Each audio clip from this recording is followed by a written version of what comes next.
renfermer cet islam avec son prophète uniquement dans une clôture religieuse fermée, alors qu'au départ, il est venu pour circuler comme un esprit dans l'histoire et dans les civilisations.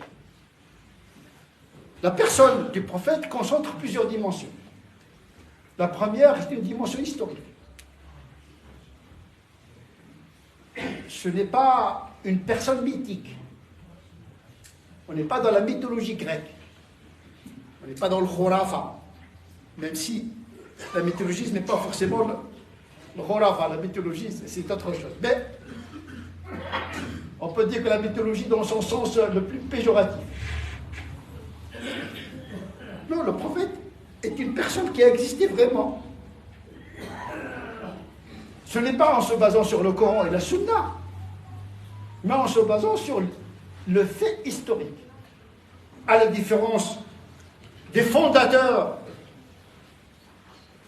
des autres religions, il y a la différence des prophètes des religions monothéistes, l'islam est né sous la lumière de l'histoire, comme le fait souligner Ernest Renan. Pourtant, il n'a pas ménagé ses forces pour critiquer l'islam. Mais il a reconnu que la seule religion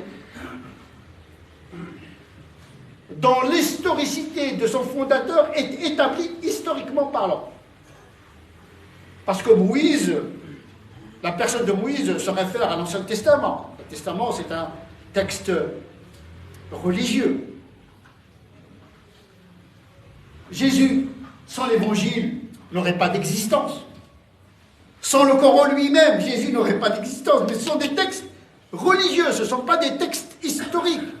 Le statut de l'Ancien Testament, le Nouveau Testament et le Dernier Testament, le Coran, ne sont pas des textes historiques dans le sens scientifique du terme. Ce sont des textes religieux puisqu'ils relèvent de la révélation. Kutub Samawiya, ce sont des écritures célestes qui viennent du ciel. Et donc ils n'ont pas le statut épistémologique de texte historique, même s'ils ont fait éruption dans l'histoire.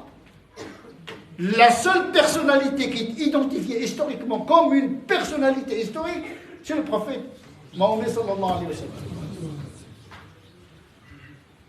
dont on connaît les détails de la vie. Le même Ernest Renan, il dit la vie du prophète,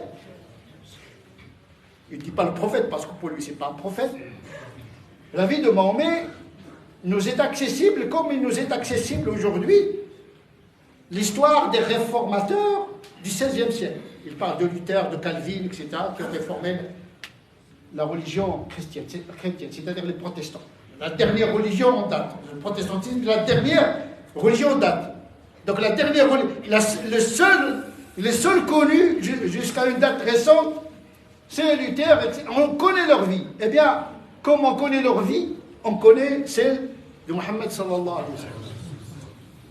Nous comprenons dès lors pourquoi les musulmans, dès l'abord, dès les premiers moments de l'écriture, des références religieuses, ils ont distingué le Coran et la Sunna, ils les ont mis dans le répertoire des écritures, et ils ont mis la sira, la biographie du prophète, dans un autre répertoire. Ils ont dissocié la notion de la révélation et la notion de l'histoire, même si la révélation, le Coran et la Sunna ont introduit dans leur économie discursive la portée historique.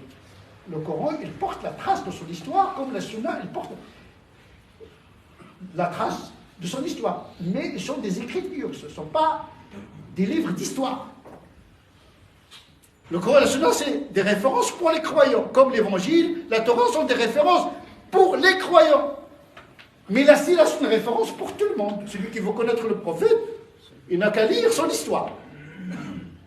D'où l'importance de l'écriture de l'histoire du prophète. Parce que l'histoire, c'est une construction, une reconstruction de l'histoire. Comment écrire l'histoire du prophète? Écrire l'histoire du prophète au Moyen-Âge, ce n'est pas écrire l'histoire du prophète aujourd'hui. Puisque le prophète, sa personne, c'est l'introduction à l'islam. Et parler du prophète, c'est parler de l'islam en même temps. Comment rendre intelligible, audible, lisible la personnalité du prophète, qui est le messager, qui a apporté le message, le dernier message, celui du Coran. lorsqu'on parle à nos enfants du prophète, d'abord il ne faut pas l'isoler des autres prophètes. Je ne suis pas le premier prophète. Ça aussi, il faut mettre à sa juste place le prophète. Il ne revendique pas le monopole de la prophétie. Eh bien, suis l'exemple des autres prophètes comme toi, en matière de patience. Donc, en réalité, les Écritures nous renvoient à d'autres modèles, mais ce ne sont pas des modèles historiques dans le sens de la sira. Mais en tout cas, le message du prophète, il est dans la continuité historique par rapport au message des autres prophètes. Donc, il leur donne une dimension historique par l'historicité de son message et de sa personne. Il vient renforcer l'existence de Moïse, il vient renforcer l'existence de Jésus, puisque lui-même c'est une personnalité historique, mais par lequel est introduite la révélation de Dieu. Et donc c'est très important de considérer que la vie du prophète, c'est la porte d'introduction à son message. Se tromper de lecture du prophète, c'est se tromper de Coran et de Sunna. Même si l'histoire ne fait pas partie de la révélation, mais elle est déterminante quant à l'approche de la révélation. Et donc le prophète, sallallahu alayhi wa sallam, a une dimension historique, mais également une dimension anthropologique. Il est dans l'histoire, mais pas dans n'importe quelle histoire.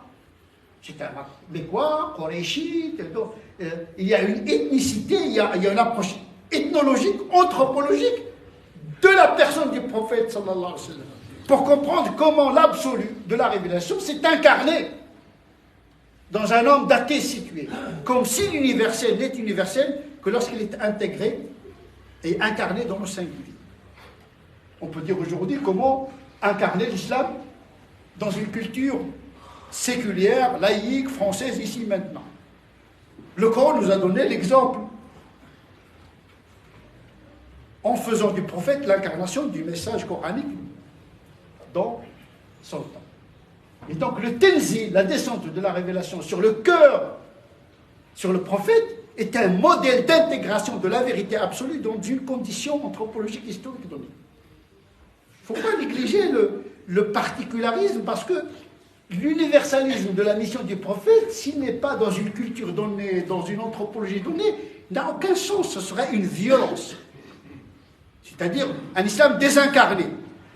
Au lieu qu'on transmette la religion, on transmet la culture d'origine. Et donc on se trompe de transmission. Au lieu de transmettre le message, on transmet l'enveloppe anthropologique des origines.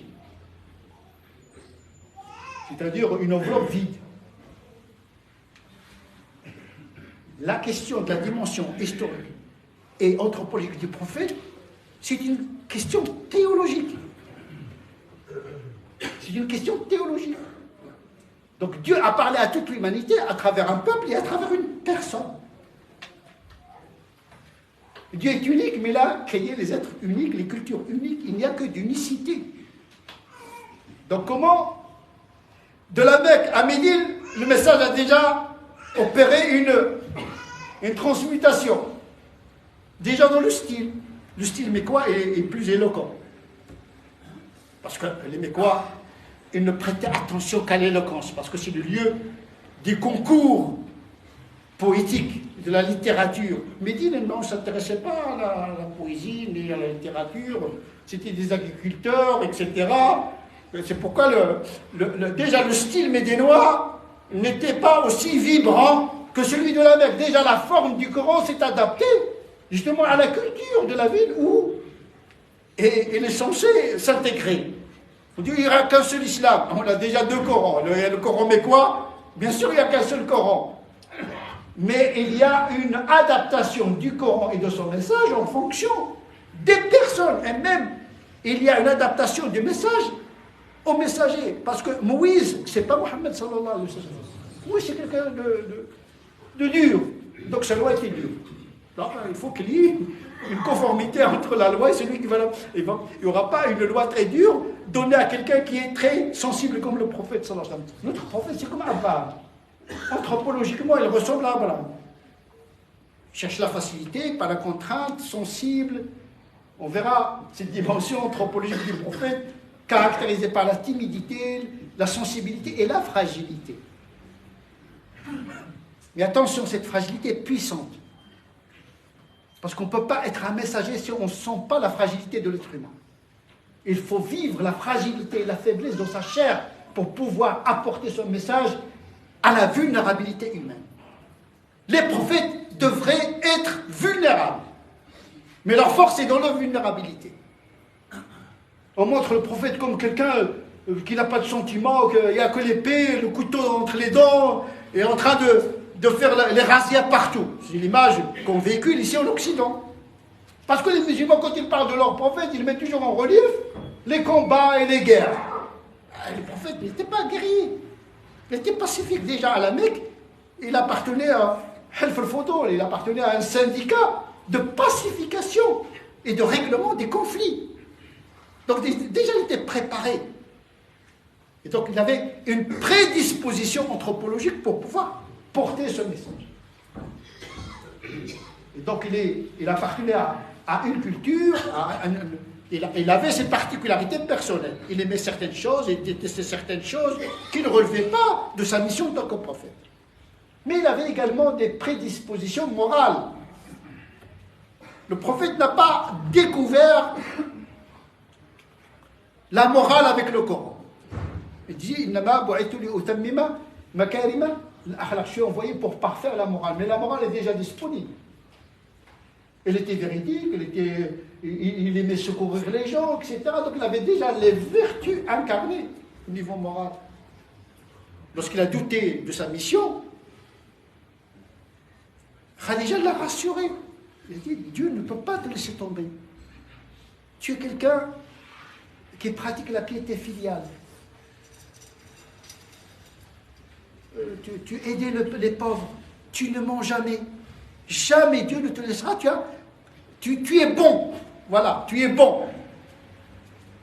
Comme si la bonté est une condition d'accès à la prophétie. Cela sous-entend que pour enseigner l'islam, il faut préparer les générations pour le recevoir. Il ne faut pas croire que c'est l'islam qui va modifier les gens. Il faut les préparer. L'éducation, ce n'est pas avec Qala Allah, Qala Rasul. L'éducation, ce n'est pas Dieu a dit, le prophète a dit. Il faut rendre nos enfants perméables aux enseignements du Coran en les éduquant. Comment s'asseoir, comment parler, la politesse, dans les codes culturels français. On voit que les musulmans sont moins polis que les Français. Ni bonjour, ni merci, ni aucun sourire. C'est une autre culture qui ne connaît pas les codes culturels. Or, on vit en France. Il faut voir les codes culturels de la politesse élémentaire. Les codes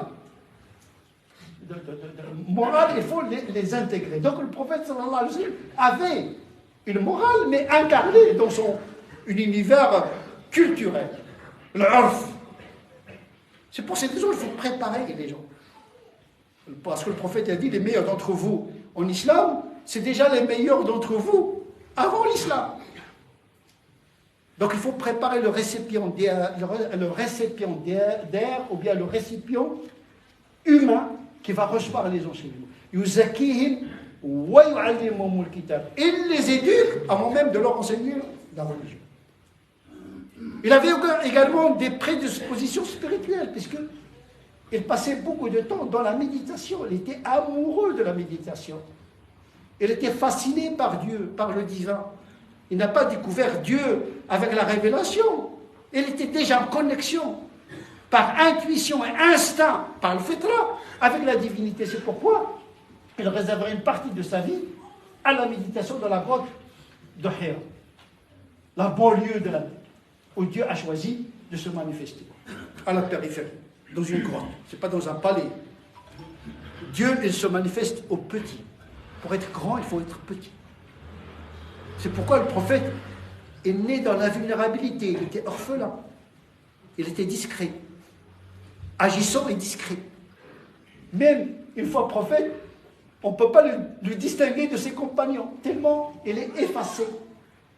C'est ça la force de cet homme influent, mais discret, dilué dans la masse.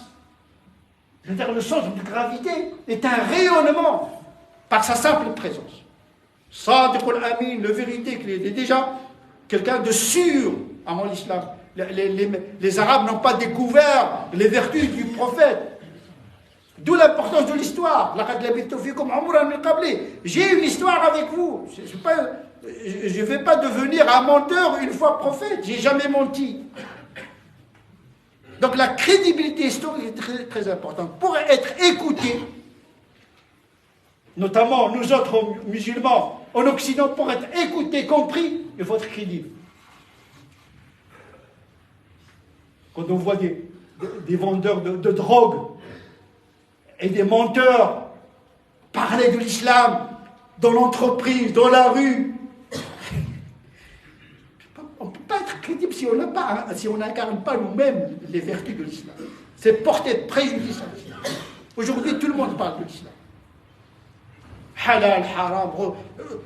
Visitez les sites, les TikTok, les Instagram, les Snapchat. Tout le monde parle de l'islam comme si on parle des tomates et des pommes de terre. Pas des voyous, des délinquants qui parlent de l'islam aujourd'hui. Ce que j'appelle moi l'orthopraxie de masse. Ce sont maintenant ce ne sont pas les savants aujourd'hui qui disent la religion. C'est les rumeurs.